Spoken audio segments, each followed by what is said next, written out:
जय हिंद साथियों। आज हम लोग एक ऐसे देश के बारे में चर्चा करेंगे जिसका नक्शा पर कोई अस्तित्व ही नहीं है, लेकिन किसी तरह से उसको दिया गया है। वो दूसरा ढोल है, ढोल ढोल उसको कोई भी बजा के चल देता है। वो देश है पाकिस्तान, हमारा पाकिस्तान। सबसे पहले आइए हम लोग एक बढ़िया से सम्मान पूर्वक पढ़ते हैं हम लोग, इसके बाद क्या होगा वो हम भी जानते हैं। तो पाकिस्तान की राजधानी कहाँ है? इस्लामाबाद है। और यहाँ की जो मुद्रा है वो रुपया है, यानी कि पाकिस्तानी रुपया है। ठीक है, देखिए पाकिस्तान जो है, पाकिस्तान क्या किया था? पाकिस्तान जैसे भारत 15 अगस्त 1947 को आज़ाद हुआ और पाकिस्तान का निर्माण ही हुआ 1947 ईस्वी को। तो एक बात बताइए, जिसका निर्माण हुआ वो तो खत्म होना है, ये गीता में लिखा गया है। तो इसलिए पाकिस्तान जो है, हो सकता है आज देख रहे हैं, हो सकता है भविष्य में पाकिस्तान नक्शा पर ना रहे। आप चिंता नहीं कीजिएगा, भारत का नक्शा जो है एकदम ऐसे खिंचाएगा, ऐसे करके ऐसे खिंचाएगा एकदम।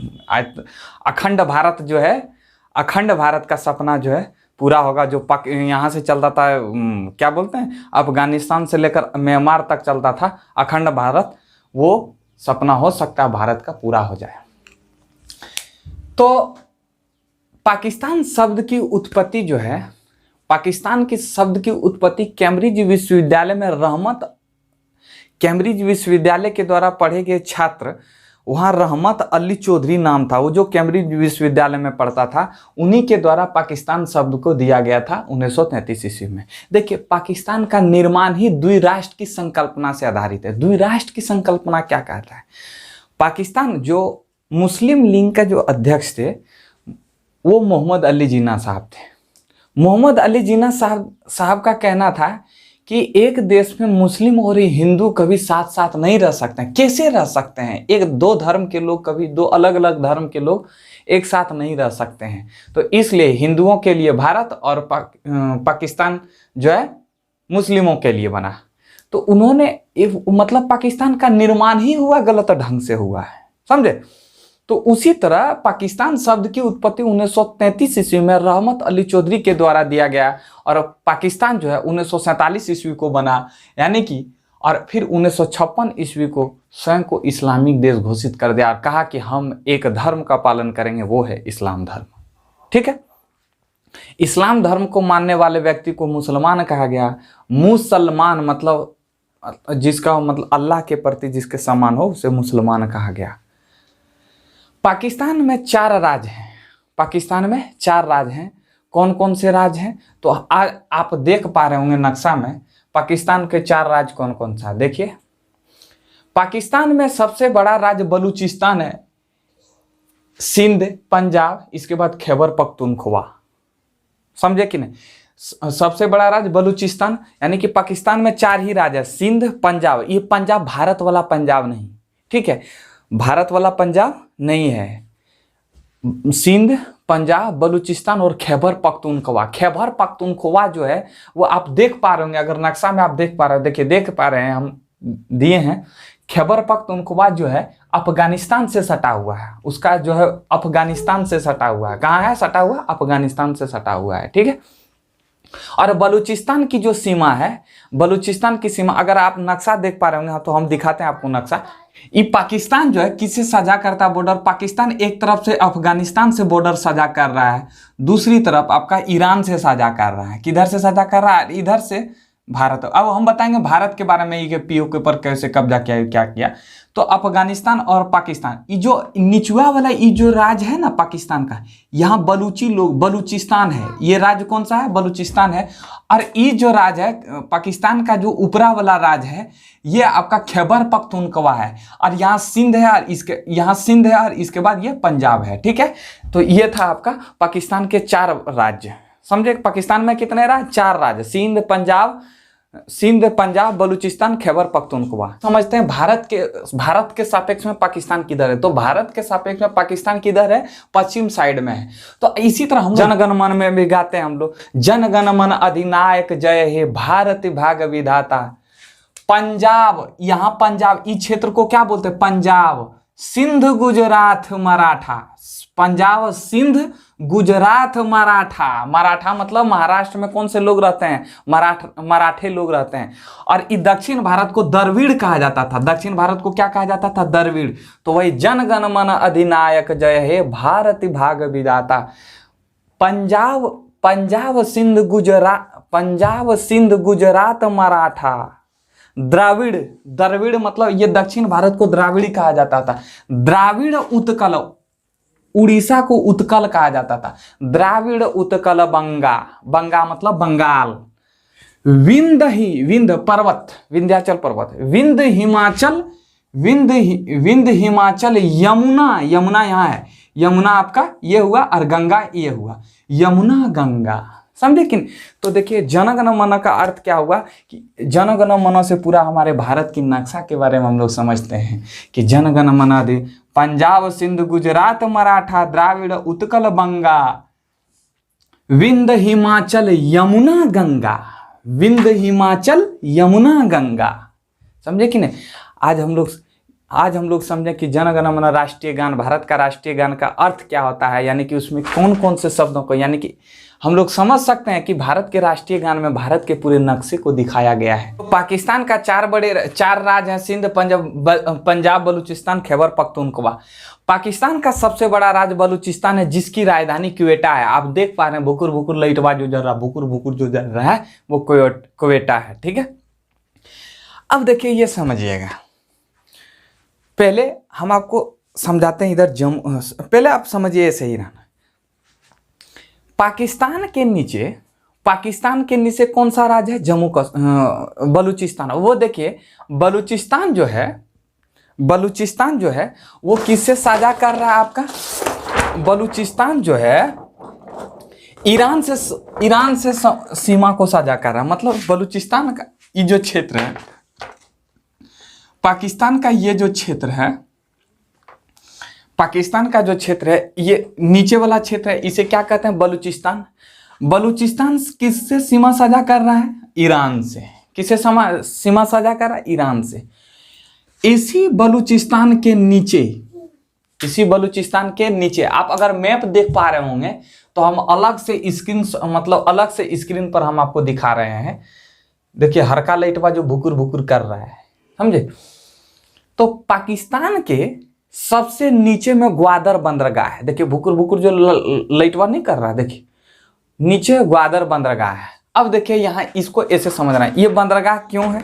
हम आपको ये चर्चा किए, ये बंदरगाह है तो बंदरगाह है तो कुछ तो इसमें बात होगा तब ना चर्चा किए हो। पाकिस्तान के ग्वादर बंदरगाह, बलूचिस्तान का जो ग्वादर बंदरगाह है, चाइना जो अधिकार क्षेत्र में, ये चाइना ले लिया है। किसे? पाकिस्तान से। पाकिस्तान को कौन सी पाकिस्तान जो है, कहिए ना बोलचाल की भाषा में, पाकिस्तान जो है चाइना का मेहरारू है, ससुरा मेहरारू है, सब दान कर दिया है। ग्वादर बंदरगाह को दान कर दिया चीन।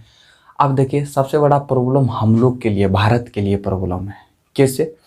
ये ग्वादर बंदरगाह जो है, चीन कहीं हम लोग को क्या कर रहा है? चारों तरफ से घेर रहा है। तीनों तरफ क्या कहिए, चारों तरफ से घेर रहा है। तो पाकिस्तान का ग्वादर बंदरगाह भारत के लिए सरदर्द है। कैसे हम समझाते हैं इसको? देखिए ये आपका जम्मू कश्मीर ये आपका जम्मू कश्मीर है। ठीक है, ये जम्मू कश्मीर की बात कर रहे हैं। जम्मू कश्मीर के 30% भाग पर पाकिस्तान कब्जा कर लिया है और इधर 10% के भाग पर कौन कब्जा कर लिया है? आपका 10% के भाग पर चीन कब्जा कर लिया है।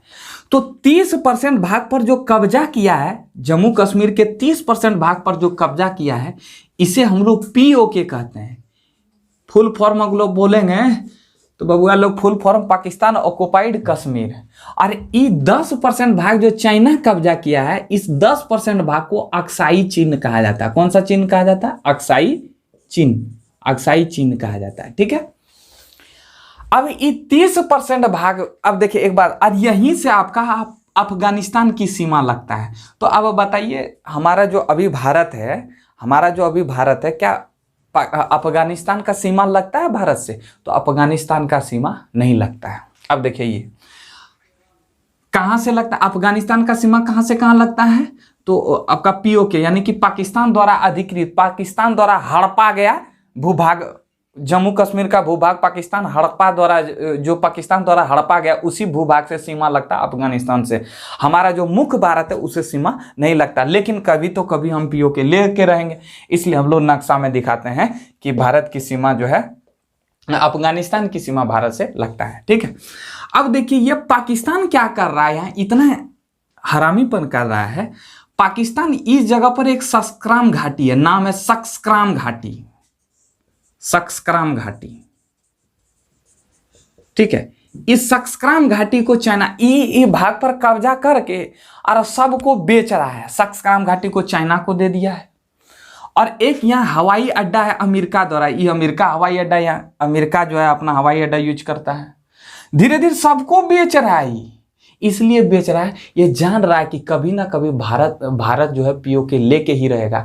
इसलिए अगर सबको हम बेच देंगे तो यहाँ अगर भारत कभी हमसे पीओके छीन भी लेगा तो सब लड़ने आएगा, इधर चीन भी लड़ने आएगा, इधर अमेरिका भी आएगा, हमरा हवाई अड्डा पंच हुआ, समझे ना, तो वो आएगा। इसी कारण पीओके से अब क्या कर रहा है पाकिस्तान, चाइना जो है, अब देखिए चाइना जो है पीओके से एक सड़क लेते जा रहा है, सड़क ले जा रहा है जिसे CPEC कहा जाता है, CPEC कहा जाता है। वो कहां से ले जा रहा है, तो पाकिस्तान के ग्वादर बंदरगाह से लेकर चीन के सिंजियांग प्रांत। सिंजियांग प्रांत क्या होता है, तो ये समझिए सिंजियांग प्रांत क्या होता है। चाइना के इस वाले भाग को, चाइना के इस वाले भाग को सिंजियांग प्रांत कहते हैं। चाइना के इस वाले भाग को क्या बोलते हैं, सिंजियांग प्रांत। और जो CPEC है यहां से ग्वादर बंदरगाह से पीओके होते हुए आपका सिंजियांग प्रांत से मतलब चाइना से जुड़ जाएगा।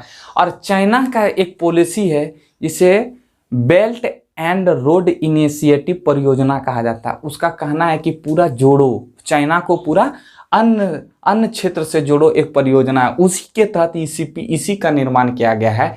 इस सड़क का नाम CPEC है, फुल फॉर्म हम लोग बोलते हैं चाइना पाकिस्तान इकोनॉमिक्स कॉरिडोर। ठीक है, चाइना पाकिस्तान इकोनॉमिक्स कॉरिडोर यानी कि चीन पाकिस्तान आर्थिक गलियारा।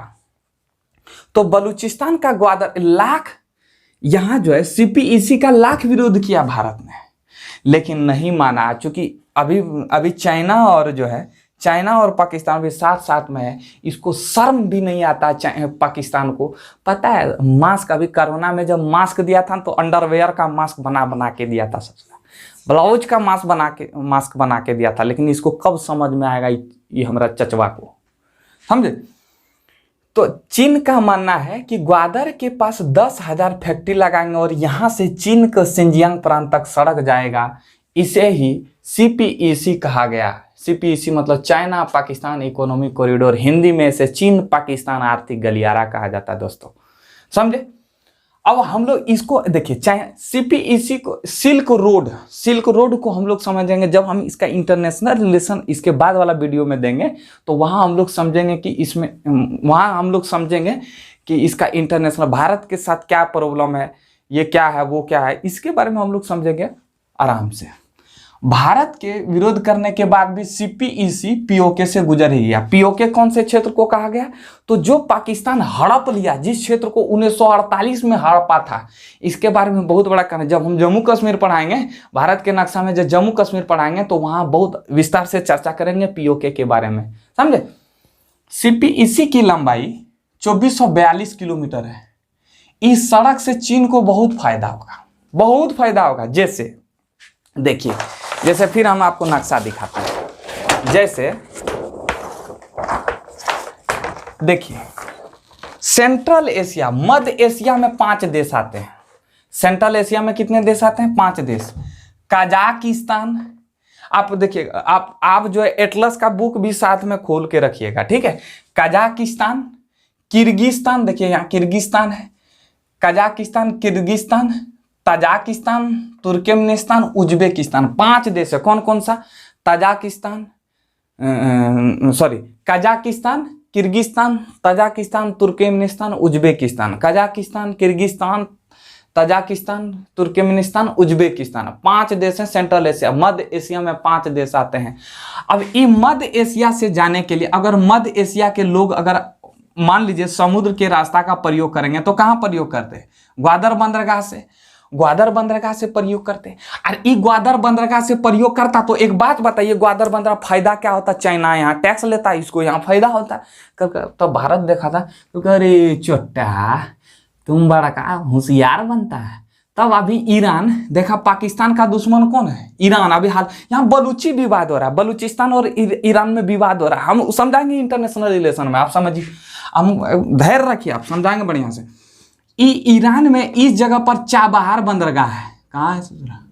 इस जगह पर चाबहार बंदरगाह है और इस चाबहार बंदरगाह को इधर सेंट्रल एशिया से जोड़ दिया गया।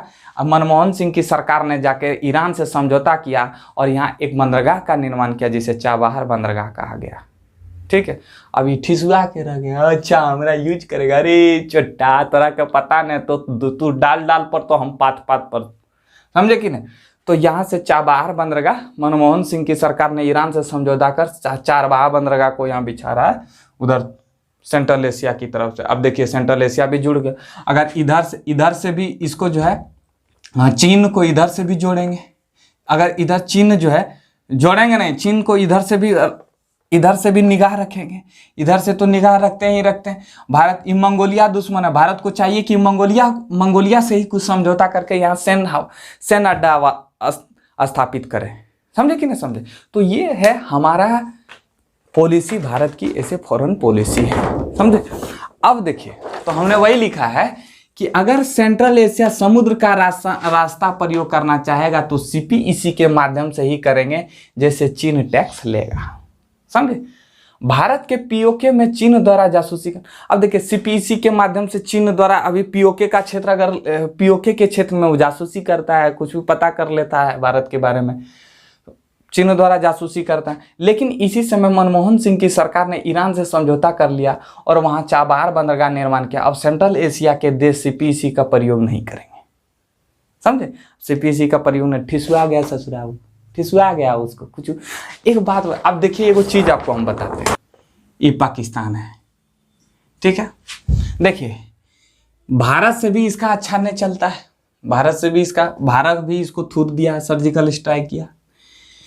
ईरान से भी इसका अच्छा नहीं चलता है। अभी हाल फिलहाल में तालिबान घुस के यहाँ कूट रहा है सबको, पाकिस्तानी वाले को। तालिबान भी यहाँ घुस गया है। इधर चाइना तो इसको जब चाहेगा, चाइना जो है पलटू चचा है, जब चाहेगा तो तब पलट जाएगा। इसको इधर भी थूर रहा है, इधर से भी थूर, इधर से अभी तो नहीं थूर रहा है, अभी जो है इसका जो है पति का काम कर रहा है। ये मेहरारू है, चाइना का मेहरारू पाकिस्तान। इधर से भी कर रहा है, इधर से भी कर रहा है। ईरान भी इसको सर्जिकल स्ट्राइक किया अभी हाल में ही, 2020 में ही। अफगानिस्तान भी थूर रहा है, भारत से भी इधर थुरा रहा है, कई बार सर्जिकल स्ट्राइक डेंगा के। इसका फाटलो ढोल है, फाटलो ढोल। इसको अरे कहता है हमको कश्मीर चाहिए, कश्मीर चाहिए, कश्मीर चाहिए, कश्मीर चाहिए। तोरा का पता ना है, बिहारी सब खाने जाता है ना तो चप्पलवा नीचे लेके बैठता है, कश्मीर चाहिए। चप्पल छोड़बे नहीं करता है, तुमको कश्मीर चाहिए। बिहारी अच्छा एक बात बताओ, बिहारी की संख्या अकेला यूपी में जनसंख्या कितना है? 19 करोड़। और पाकिस्तान की जनसंख्या कितना है? 20 करोड़। एक बात बताइए, इतने कटी बचवा सबको बोलेंगे जो रे जो पाकिस्तान, तो तेरा पाकिस्तान में घुस जाएगा तो सबको साफ करके चला जाएगा। पता भी नहीं चलेगा कि कल सुबह पता भी नहीं चलेगा कि पाकिस्तान नक्शा पर है कि नहीं। इसको पता नहीं क्या ही, पता नहीं जी कौन सा नशा करता है। अजब भंगेड़ी, अजब गंजेड़ी है, समझे? इसको समझ में नहीं आता है। अरे ये बांग्लादेश, ये जो पूर्वी पाकिस्तान है, बांग्लादेश को पूर्वी पाकिस्तान कहा जाता है। बांग्लादेश जो है ये पाकिस्तान का ही भाग था। बांग्लादेश जब इससे छीना गया, जब टूट गया, हम आपको इंटरनेशनल रिलेशन में बताएंगे, तब इसको हिम्मत ही नहीं हुआ कि बांग्लादेश हमारा क्षेत्र है और इसको चाहिए कश्मीर, इतने कटे कश्मीर चाहिए। अरे चट्टा कश्मीर चाहिए, वही ना कहें इसको, बार बार बोलेगा यूएनओ में हमको कश्मीर चाहिए, हमको कश्मीर चाहिए, हमको कश्मीर चाहिए। कश्मीर चाहिए इसको। तुमको तरह के पता ना है, हर बच्चा जो है, जब यहाँ भारत का हर बच्चा जो है, अगर उससे मिठाइया मांगेगा ना, अगर उससे मिठाइया मांगता है ना, अरे मिठाइया दे रहे, तो अगर ऐसे मांगेगा तो मिठाई नहीं देगा, अगर प्यार से लुल्लू फुसो करेगा तो मिठाई क्या पेंटबो खोल के दे देगा, समझे ना। अरे इसको कश्मीर चाहिए। वही ना बोले बिहारी जो है, जब बिहारी जो है खाने कहीं जाता है पार्टी उटी में, गांव घर में, तो चपलवा जो टूटलो चपल रहा है उसको निचुआ बैठ के खाता, का है कि हमारा चपलवा कोई ना ले। तो तुमको ये तुम कश्मीर लेगा रे चट्टा, एक बार खाली कह दे ना बिहारी सब जा कश्मीर में, इसके बाद तोरा के बता दे तू, समझे। देखिए हम पाकिस्तान के जो है, हम पाकिस्तान के बारे में चर्चा कर रहे हैं, पाकिस्तान के वहाँ के क्षेत्र के बारे में चर्चा कर रहे हैं। पीओके के बारे में हम जम्मू कश्मीर में अलग से चर्चा करेंगे, उस समय में हम बताएंगे, यहाँ भी सीपीईसी बताएंगे, समझे कि नहीं। तो ये था पाकिस्तान के बारे में छोटे छोटे जानकारियाँ। इसके बाद इसको अगर स्क्रीनशॉट लेना चाहते हैं तो आप ले सकते हैं। हम लोगों ने क्या पढ़ा, पाकिस्तान के सबसे नीचे राज्य बलूचिस्तान, इसके बाद इधर सिंध, ऊपर में पंजाब, खैबर पख्तूनख्वा, 4 राज्य मुख्य राज्य। बलूचिस्तान के बारे में हम लोगों ने समझा, बलूचिस्तान का कौन सा क्षेत्र, ग्वादर बंदरगाह, ये सब हम लोगों ने समझा। अब हम लोग समझते हैं सिंध के बारे में। सिंध जो है पाकिस्तान का जो सिंध है उसकी राजधानी कराची है, और पाकिस्तान, ये कराची जो है पाकिस्तान की आर्थिक राजधानी है। जैसे भारत की आर्थिक राजधानी कहाँ है, तो भारत की आर्थिक राजधानी मुंबई, और भारत की राजनीतिक राजधानी है वो दिल्ली है। तो सबसे ज़्यादा हम लोग वैल्यू राजनीतिक चीज़ को देते हैं, इसलिए हम लोग बोलते हैं कि भारत की राजधानी दिल्ली है। राजनीतिक राजधानी किसको कहेंगे, जहाँ से प्रशासन शासन चलता है। जैसे देखिए दिल्ली में वहीं राष्ट्रपति बैठते हैं, वहीं प्रधानमंत्री साहब बैठते हैं, सब वहीं बैठते हैं। भारत की राजनीतिक राजधानी नई दिल्ली है, जबकि भारत की आर्थिक राजधानी वो मुंबई है। कैसे, मुंबई में आरबीआई का हेड ऑफिस कहाँ है, आरबीआई का जो हेड ऑफिस है वो मुंबई में है। तो वहाँ से सारा चीज़ का व्यापार, जितना आर्थिक चीज़ों का व्यापार होता है वहीं से मुंबई में होता है, इसलिए मुंबई को आर्थिक राजधानी घोषित कर दिया गया। ठीक है, तो उसी तरह पाकिस्तान का जो कराची है, आप अगर मैप पर देख रहे हैं, भुकुर भुकुर लाइटवा, ललका भुकुर भुकुर लाइटवा जल रहा है, वो कराची है, देख पा रहे हैं कराची। तो कराची जो है पाकिस्तान की आर्थिक राजधानी है। और इसी सिंध के लारकाना जिला में, सिंध का ही एक जिला है, छोटा सा जिला, एक लारकाना जिला में, और इसी लारकाना जिला में आपका मोहनजोदड़ो स्थित है। सिंध के लारकाना जिला में ही आपका मोहनजोदड़ो स्थित है। और मोहनजोदड़ो के हम बारे में बता, मोहनजोदड़ो का अर्थ होता है मृतकों का टीला। यहाँ जो है इसके बारे में हम आपको हिस्ट्री के वीडियो में चर्चा किया है, अगर आप वो वीडियो नहीं देखे हैं तो आप देख लें। ठीक है, बार बार क्या चर्चा करते रहेंगे एक ही चीज़ को। पाकिस्तान का अगर देखिए, अब सिंध के बारे में हम लोग इतना ही समझे। अब पाकिस्तान का जो पंजाब के बारे में समझते हैं, पाकिस्तान का सबसे संपन्न राज्य जो है वो पंजाब है। यहाँ उर्दू भाषा के बोले जाने वाले लोग सबसे अधिक हैं। और आप देखिए पाकिस्तान के राजनीतिक में यही पंजाब के लोगों का हाथ है। अधिकतर 80% पाकिस्तान के राजनीति, 80% मत कहिए, 90% कहिए, यहाँ तक कि आपका जो इमरान खान है वो यही पंजाब का ही है। तो पाकिस्तान का सबसे संपन्न प्रांत पंजाब है। यहाँ उर्दू भाषी, उनकी जो मेहरारू है पहलकी वाला जो है तो वो ब्रिटेन की थी, समझेंगे ना, ये पंजाब की नहीं थी। 3-4 गो रखल है। पाकिस्तान का सबसे संपन्न प्रांत पंजाब है, और यहाँ उर्दू भाषी लोगों की संख्या अधिक है। और पाकिस्तान की राजनीतिक में यही पंजाबियों का हाथ है, यानी कि यही पंजाबी लोग पाकिस्तान की राजनीतिक में सबसे अधिक पाए जाते हैं। इसके बाद देखिए, ये जो है आप पंजाब, इसी पंजाब के ऊपर में लाहौर है। आप देख पा रहे हैं लाहौर मैप में, लाहौर है। ये जो लाहौर है, लाहौर में हुआ क्या था देखिए, समझिएगा। एक विमान था, नेपाल के साथ हमारा बेटी रोटी का संबंध है। बेटी रोटी यानी कि आप देखिएगा नेपाल से बहुत जो है वर वधु शादी ब्याह भी होता है, नेपाल से आदान प्रदान भी होता है, सब चीज़ का आदान प्रदान होता है। तो मतलब पता ही नहीं चलता, कोई बॉर्डर उसका है ही नहीं, पता ही नहीं। लेकिन अभी थोड़ा ओली जी पगला गए हैं, छिटिया गए हैं, उसके जो है शरण में गिर गए हैं, चीन के शरण में गिर गए हैं, इसलिए वो थोड़ा बोखिया गया है, समझे कि नहीं। तो हुआ क्या था, 24 दिसंबर 1999 को शाम 4 बजे एक फ्लाइट यानी कि एक विमान IC-814 विमान यानी कि IC-814 विमान जो नेपाल के त्रिभुवन हवाई अड्डा से वो दिल्ली के लिए प्रस्थान कर रही थी शाम 4 बजे। तो भारत ने क्या किया, 3 खूंखार आतंकवादियों को पकड़ा था। उनका नाम था मसूद अजहर, उमर शेख और अहमद जरगर। उसी को छुड़ाने के लिए आतंकवादियों ने विमान को हाईजैक किया और विमान को हाईजैक करके पहले विमान में जो है फ्यूल खत्म हो गया था तो उसे अमृतसर के हवाई अड्डे पर उतारा गया। इसके बाद वहां से करीब 5 मिनट लमसम में रोका था। इसके बाद वहां से सीधे लाहौर में उतारा गया, विमान को लाहौर ले गया और लाहौर से इसके बाद कंधार में, अफगानिस्तान के कंधार में ले गया। तो पहले आप मैप में देख लीजिए कहाँ है। सबसे पहले विमान को कहाँ उतारा था, विमान को कहाँ रोका गया था, तो अमृतसर में। 814 यात्री था। कितना यात्री, सॉरी 800, करीब 250, 180 यात्री था, 814 नहीं। विमान का नाम था IC-814 विमान। 180 लमसम में यात्री थे और सबसे पहले अमृतसर में रोका गया, आप देख रहे हैं मैप में। इसके बाद अमृतसर के बाद लाहौर, लाहौर के बाद अफगानिस्तान का कंधार, आप देख पा रहे हैं मैप में अफगानिस्तान का। देखिए लाइटवा भुकुर भुकुर कर रहा है, ठीक है।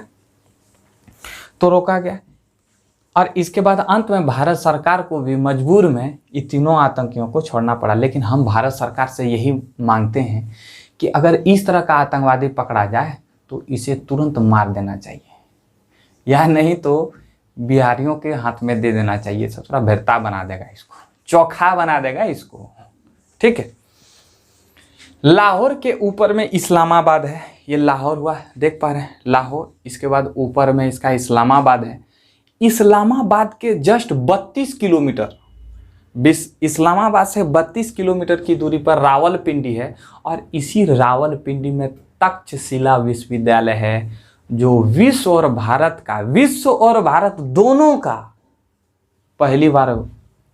पहला विश्वविद्यालय है। यहाँ बौद्ध धर्म की शिक्षा, मुख्यतः बौद्ध धर्म का शिक्षा दिया जाता था। यहाँ फाइयान भी जो है यहाँ स्टूडेंट बनकर आए थे, फाइयान। इसका निर्माण राजा तक्ष कौन थे, तो राजा तक्ष भरत के पुत्र तक्ष, भरत श्री रामचंद्र के छोटे भाई भरत और उनके पुत्र तक्ष थे। तो हुआ क्या था कि इनकी जो मतलब ये तक्षशिला विश्वविद्यालय की जो जानकारी है वो वाल्मीकि रामायण से मिलता है। कहा जाता है कि भगवान राम के छोटे भाई भरत ने अपने नाना कैकईराज अश्वपति, उनके नाना कौन थे, कैकईराज अश्वपति के आमंत्रण और उनकी सहायता से गांधार को जीत लिया। अफगानिस्तान के गांधार को जीत लिया और अपने तक्ष पुत्र को शासक बना दिया। अपना जो पुत्र था वहाँ के, अपना पुत्र को शासक बना दिया। और जब शासक बना दिया, उन्हीं के पुत्र ने इनका निर्माण किया था तक्षशिला विश्वविद्यालय का। और यह विश्व का सबसे प्राचीन विश्वविद्यालय और भारत का भी सबसे प्रथम विश्वविद्यालय है, ठीक है। तो औटाबाद में ही ओसामा बिन लादेन को मारा गया था और ओसामा बिन लादेन को अमेरिका के द्वारा मारा गया था। बराक ओबामा उस समय अमेरिका का राष्ट्रपति था। क्यों समझेंगे हम लोग ओसामा बिन लादेन के बारे में, ये आतंकवाद थे, अमेरिका में हमला किया था तो अमेरिका ने इसका बदला लिया मारकर पाकिस्तान के औटाबाद में, ठीक है। और खैबर दर्रा के पास पेशावर है। पेशावर आप देख पा रहे हैं अफगानिस्तान से सटा हुआ एक जगह है, खैबर दर्रा पास है, दर्रा है, उसी के पास पेशावर है जहाँ गैर कानूनी ढंग से हथियार बेचा जाता है। और यहाँ जो है स्कूलों पर बम फोड़ता है, स्कूली आदमी पर, मतलब स्कूल में बम फोड़ता है। हद है प्रभु, उठा ले रे देवा, उठा ले, हमको न रे तुमको। पाकिस्तान के जकोबाबाद दुनिया का सबसे गर्म स्थल है। अब बात ये उठता है, अब देख पा रहे हैं जकोबाबाद कहाँ है, देखिए जकोबाबाद नक्शा में दिख रहा है चचा, ललका नियर। अब एक बात है कि जब छोटा चचा बोल रहे हैं, हम बोल रहे हैं कि हमारा छोटा चचा है, इसका मतलब बड़ा चचा भी होगा।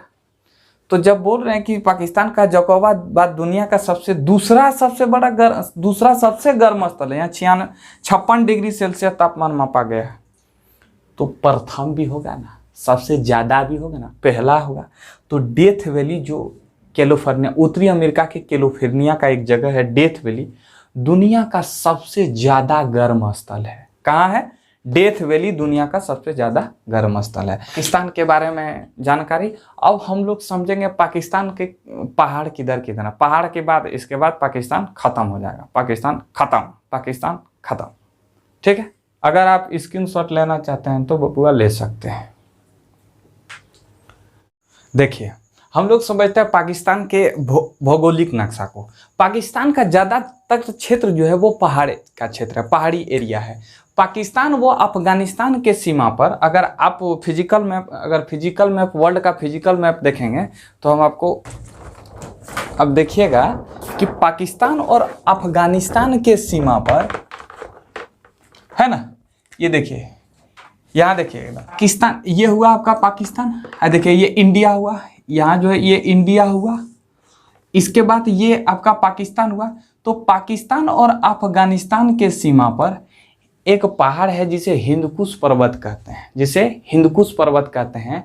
और इस हिंदकुश पर्वत में कई दर्रे हैं, इस हिंदकुश पर्वत में कई दर्रे हैं। जैसे आपका हुआ खैबर दर्रा हो गया, खैबर दर्रा के बाद आपका खैबर दर्रा हो गया, इसके बाद गोमल दर्रा हो गया, खैबर दर्रा, गोमल दर्रा, कई छोटे छोटे दर्रे हैं। ठीक है, लेकिन उनमें से प्रमुख दर्रा खैबर और गोमल दर्रा को समझते हैं। ईरान के लोग जब भारत आते थे ना तो हिंदकुश पर्वत को ही पार करके आते थे। ईरान के लोग जब भारत आते थे तो हिंदकुश पर्वत को ही पार करके आते थे। देखिए, ये आपका ईरान हुआ, ये क्षेत्र आपका ईरान हुआ। तो ईरान के लोग इधर से आते थे तो यहाँ हिंदकुश पर्वत को पार होकर भारत आते थे, इसलिए इसका नाम पड़ा हिंदुस्तान। ईरान के ही लोगों ने इनका नाम, ईरान के ही लोगों ने इन्हें आने लगा तो हिंदकुश पर्वत के ही नाम पर पड़ा हिंदुस्तान। ठीक है, लोग हिंदुस्तान कह के पुकारते थे भारत को।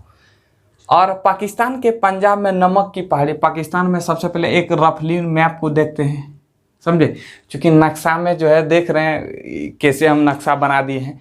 पाकिस्तान के ऊपर में ये नमक की पहाड़ी है, उसके नीचे सुलेमान पर्वत है, और इस जगह पर यानी कि आपका ये बलूचिस्तान और सिंध के क्षेत्र पर, यह हम मिटा देते हैं, बलूचिस्तान और सिंध के सीमा पर लमसम में आसपास में किरथर पहाड़ी, किरथर पर्वत श्रेणी है।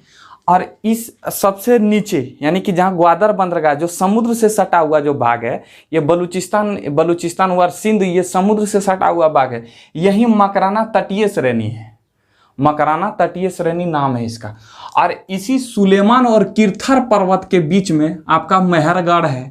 मेहरगढ़ के बारे में हमने आपको इतिहास में बताया था कि यहीं से पहले कृषि और पशुपालन का साक्ष्य मिला था, कृषि और पशुपालन का। और यहाँ किस चीज का खेती होता था? तो गेहूं और जौ की खेती होता था, गेहूं और जौ की खेती होता था। ठीक है, तो सबसे पहला पर्वत नमक की पहाड़ी, सॉल्ट रेंज, दूसरा सुलेमान पर्वत, तीसरा किरथर, चौथा मकराना तटीय श्रेणी, और पांचवा हुआ आपका हिंदकुश पर्वत। हिंदकुश पर्वत यानी कि हिंदकुश पर्वत जो है ये पाकिस्तान और अफगानिस्तान की सीमा पर है। ईरान के लोग किधर से आते थे? हिंदकुश पर्वत पर। ये यहाँ कितने दर्रे हैं? तो कई दर्रे हैं, उनमें से प्रमुख है आपका खैबर दर्रा, और दूसरा हुआ आपका गोमल दर्रा। तो खैबर दर्रा का प्रयोग प्राचीन काल में किया जाता था, खैबर दर्रा का, समझे कि नहीं। इसके बाद तीसरा जो दर्रा है, यानी कि तीसरा दर्रा किसे कहते हैं? तो दो पहाड़ों के बीच के रास्ता को दर्रा कहते हैं, और दो समुद्रों के बीच के रास्ते को जलसंधि या जलडमरूबंध कहते हैं, या चैनल कहते हैं। समझे, कुछ अंतर नहीं है, हल्का सा अंतर है चैनल और जलसंधि के बीच में। तो बेलन दर्रा बलूचिस्तान के नीचे मकराना, हमने ये बता दिया। बोलन दर्रा यानी बेलन दर्रा बलूचिस्तान के राजधानी क्वेटा को, ये देखिए क्वेटा, रफली में हम लोग समझते हैं ये क्वेटा है। क्वेटा से जेकोबाबाद है, जेकोबाबाद दुनिया का दूसरा सबसे बड़ा गर्म स्थल है, और सबसे पहला गर्म स्थल, सबसे ज़्यादा गर्म जो है वो किस स्थल? कैलिफोर्निया के डेथ वैली में पाया जाता है। ठीक है, सबसे ज़्यादा गर्म स्थल है। तो क्यूटा और जेकोबाबाद के बीच में एक पर्वत है, और उस दो पर्वत है, तो क्यूटा से जेकोबाबाद कैसे जाएंगे? तो पास कोई दर्रा का सहारा लेना पड़ेगा। तो यहाँ जो दर्रा है उस दर्रे का नाम है बेलन या बोलन दर्रा कहा जाता है। ठीक है, तो हमने आपको बताया, क्या बताया? पाकिस्तान के ज़्यादा ये बता दिया हमने, हिंदकुश पर्वत के बारे में बताया, फिर नमक की पहाड़ी के बताया, बलूचिस्तान के बारे में, बलूचिस्तान किरथर के बारे में बताया, मेहरगढ़ के बारे में बता दिया, और मकराना तटीय श्रेणी के बारे में बता दिया, और बोलन दर्रा के बारे में बता दिया। तो ये था रफली में हम लोग पाकिस्तान को समझ लिया। अगर आप इसका स्क्रीनशॉट लेना चाहते हैं तो ले सकते हैं।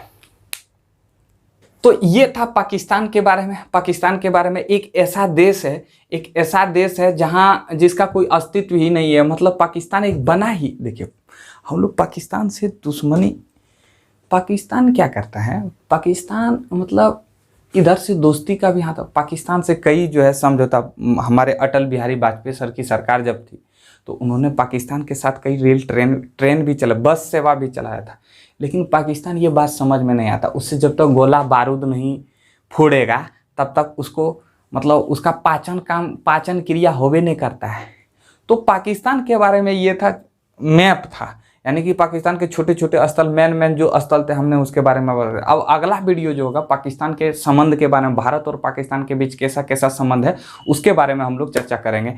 जिस तरह आप देख पा रहे हैं कि उत्तरी कोरिया और अमेरिका कैसे तानातानी चलता था। आपको पता है कि पिछले बार ट्रंप, 1-2 साल पहले ट्रंप ने उत्तरी कोरिया के एक जगह पर वहां जाकर मिला। मतलब इससे संबंध ये होता है कि हो सकता है कि भारत पाकिस्तान का संबंध सुधरे, लेकिन पाकिस्तान को ये बात समझ में कहाँ आता, उसे चाहिए कश्मीर कश्मीर कश्मीर, हमको कश्मीर चाहिए। तो हम वही बात बोले ना कि चप्पल छोड़बे नहीं करता तो तुमको कश्मीर चाहिए। तो जाते जाते एक शेर कहते हैं, तुम मुझे कुरान सिखाओ तो मैं तुम्हें गीता सिखाऊंगा, और तुम मुझे कुरान सिखाओ तो मैं तुम्हें गीता सिखाऊंगा। अगर मेरे वतन पर आंख उठाकर देखा तो मैं तुम्हें मिट्टी में मिला दूंगा। तो मिलते हैं नेक्स्ट वीडियो में। जय हिंद दोस्तों।